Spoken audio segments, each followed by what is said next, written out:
So welcome back, friends. Today is a big day. We're going to do probably, or I'm going to upload one of the most requested videos of all time. And that is for all of you guys that have asked, hey, we'd like to see a comparison between a really high-end, nice, powerful electric chainsaw versus a gas chainsaw of similar size. And I'm really curious to find out who's going to come out on top myself. To my recollection, I don't know that I've ever used an electric chainsaw. This is loaned to me generously by my dad. He brought it out here and said, hey, we should see that new Husky you have, if that can compete with the electric saw. So let's come in here close. I'll show you the two contenders. We've got a nice log mounted up on the forks of the tractor, and we're going to do a speed cut. We're going to find out who is the better cutter. On the electric side, we have the very cool, this is the first time I've laid hands on one of these, the Makita XCU03, gently used. My dad saw here. With what's the cool thing about it is, check this out, 2 batteries, very compact. It's cool, man. This is I know my dad's a big Makita guy. He's of course a general contractor. He's retired now, but a big tool guy, and it really likes the Makita stuff. And this is really interesting. It's a longer, quite a bit longer than the Husky, but very similar in every way. It's more of a traditional style. It's got the back handle. We've got a power level indicator there, so both batteries are fully charged. We've got a sharp chain on there, traditional chain brake, but overall pretty cool. We've got bar oil, just like on all the other saws, with the exception of the gas. This is kind of cool here. This is the chain tensioning system, so toolless chain tensioning. Right there's the little wheel there, but very cool, very interesting little saw. Lightweight and I guess very quiet. So if you need to cut in the forest or around campgrounds, you don't want to disturb people, man, this would be a pretty good option. I know a lot of guys, even professional guys, that are swearing by these electric saws for just around the house stuff and as a truck saw. So let's take a look at the Husky gas saw contender. This is my latest saw. This is a top handle arborist saw. You can see the handle is on the top instead of on the back. This is a very popular saw for climbers, tree climbers, arborists. If you look at the shape of it, it's kind of shaped like a little pod. As you're lowering it and raising it through the trees and the branches, it's less likely to catch. It's got all your traditional features, a lot of nice stuff. It's got a loop on the back there, so you can attach it to a rope. 2 different angles, 190 degrees, so if you want it to hang either way. But a nice little saw. I've not used it yet. I fired it up and just kind of messed around with it, but it's fueled up, ready to go. Both saws have the same, I believe it's a 14-inch bar with the small chains on them. So we have, it's really a good comparison, because that's a very, well, they're exactly the same bars, same chains. So let me show you the log, and then we'll do a time trial, and we'll find out who does the best.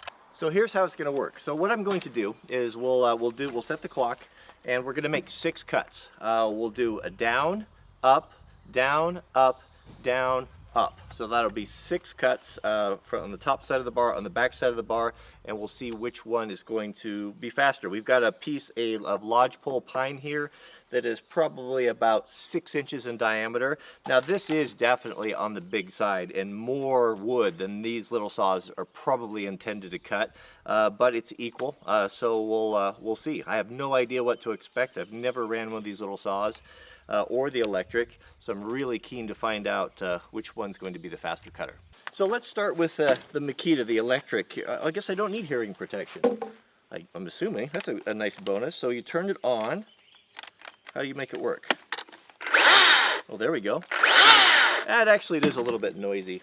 I'm going to put hearing protection in. Why not? I don't like loud tools. All right, 6 cuts. On your mark, 3, 2, 1, go. Whoops. Go.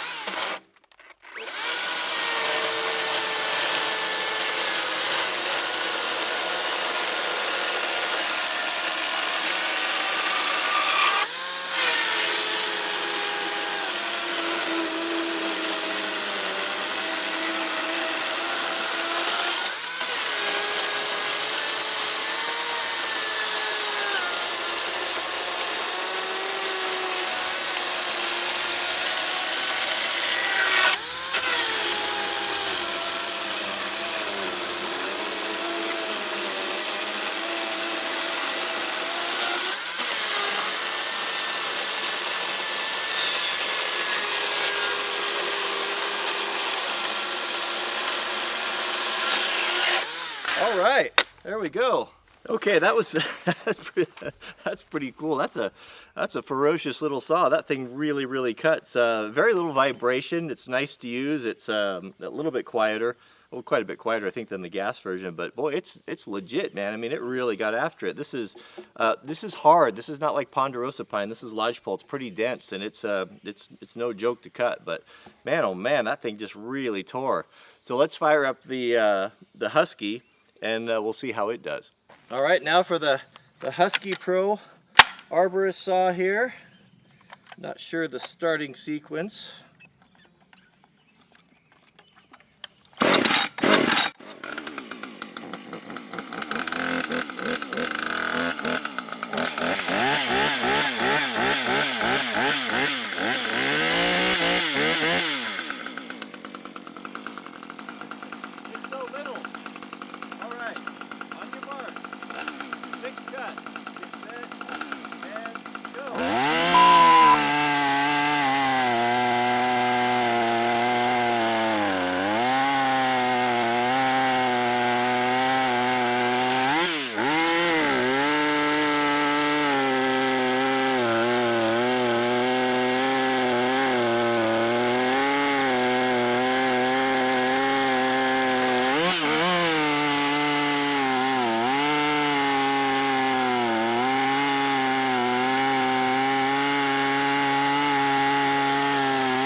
That's a pretty good little saw too.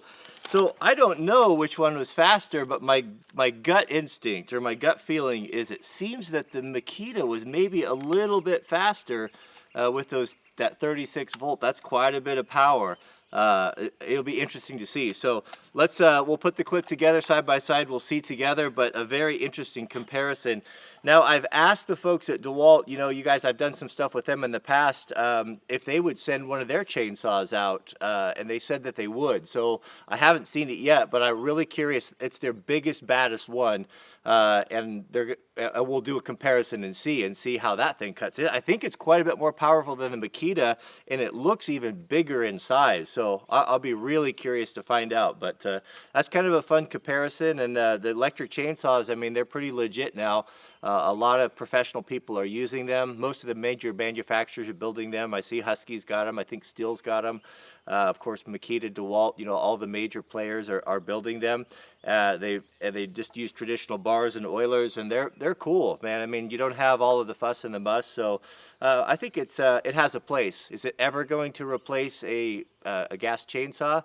Probably not for a long time. And then you do have the problem of the battery storage. You know, perfect example, my buddy Jesse went in, he was clearing for some dirt bike stuff, and he bought a DeWalt and took it in there and borrowed some batteries from me.